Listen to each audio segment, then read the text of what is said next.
আমি জন্মগতভাবে হিন্দু হলেও ভালোবেসে বিয়ে করেছিলাম একটা মুসলমান পরিবারের ছেলেকে।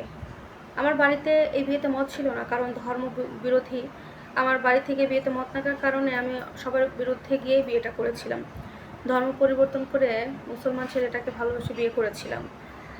বিবাহিত জীবন আমাদের ভালোই যাচ্ছিল, সুখের সংসার। প্রথম প্রথম সব কিছু ঠিকঠাক ছিল।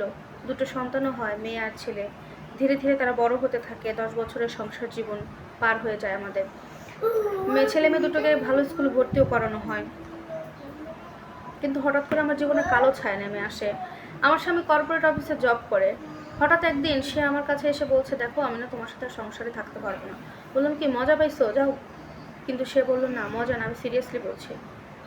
আমি আমার অফিস কলিগ এক মেয়ের সাথে সম্পর্কে আছি প্রায় 4 বছর হলো। সে চাচ্ছে এখন বিয়ে করে সংসার করতে, তাই এই সম্পর্ক থেকে আমাকে বের হতে হবে। কথাটা শুনে আমার বুকের মধ্যে একটা ঝাঁকি দিল। বললাম, তুমি 4 বছর সম্পর্কে আছো, অথচ আমি কিছুই টের পাইনি? এত নিখুঁত প্ল্যান তোমার।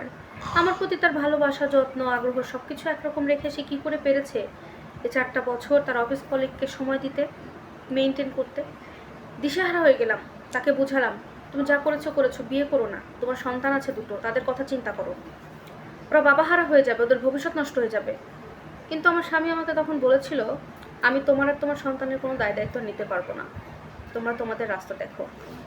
এই কথা শোনার পরে আমার পুরো পৃথিবী ওলটপালট হয়ে যায়, এবং ওকে আমি দ্বিতীয়বার বলি না যে তুমি থাকো আমার সাথে, চলে যাও। চলে যাওয়ার পরে জানতে পারি 3 দিনের মাথায় যে তার অফিস কলিগকে বিয়ে করে অলরেডি তার অফিসের পাশে একটা বাসা ফ্ল্যাট ভাড়া করে সেখানে সংসার শুরু করেছে। তখন দিশেহারা হয়ে যায়, আমার হাতে কোনো টাকা নেই, বাবার কাছে যেতে বাধ্য হই। অন্যদিকে বাবারাও মন থেকে আমাদেরকে মেনে নিচ্ছে না, কারণ আমি ধর্ম পরিবর্তন করে অলরেডি মুসলিম হয়ে আছি, আর তারা হিন্দু। তো সব মিলিয়ে যতই হোক, রক্ত তো কথা বলে, তাই তারা ফেলে দিতে পারেনি আমাকে। 3 মাসের মতো আমার বাবা আমাকে আমার সন্তানদের দেখেছে। 3 মাস পার হওয়ার পর একটা চাকরি ম্যানেজ হয়, এখন থেকে সেই চাকরি দিয়ে আমরা চলাফেরা করে, আমি আর আমার সন্তানেরা। বাধ্য হয়ে আমার সন্তানদের ভালো স্কুল থেকে ছাড়িয়ে নিতে, একটা নর্মাল স্কুলে ভর্তি করতে, কারণ ফিটা না আমার পক্ষে সম্ভব হচ্ছিল না। একটাই আফসোস থাকে যে আমি ওই মানুষটার জন্য কি করিনি। আমার ধর্ম পরিবর্তন করে নিজের পরিচয়টুকু চেঞ্জ করে ফেলেছিলাম, তারপরেও সে আমাকে এমনভাবে ঠকালো যেটা বলার মতো না।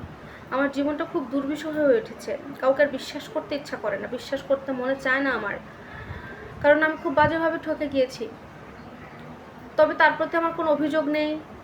সে যেভাবে যা কাজ নিয়ে ভালো থাকতে পারে, সে সেখানে সুখে থাকুক। তবে আপনারা সবাই আমার জন্য দোয়া করবেন, আমি যেন নিজেকে শক্ত রাখতে পারি, আমি যেন আমার সন্তানদের মানুষের মতো মানুষ করতে পারি, এতটুকুই চাওয়া সবার কাছে। প্রিয় দর্শক, আজকের এই স্টোরিটি আপনাদের কাছে কেমন লেগেছে অবশ্যই কমেন্টে জানাবেন, এবং কোনো মতামত থাকলে কমেন্টে সেটাও জানাতে পারেন। আজকে এখানে ভালো থাকুন, সবাই সুস্থ থাকুন। দেখা হবে পরবর্তী অন্য কোনো স্টোরি নিয়ে ভিডিওতে। আল্লাহ হাফেজ।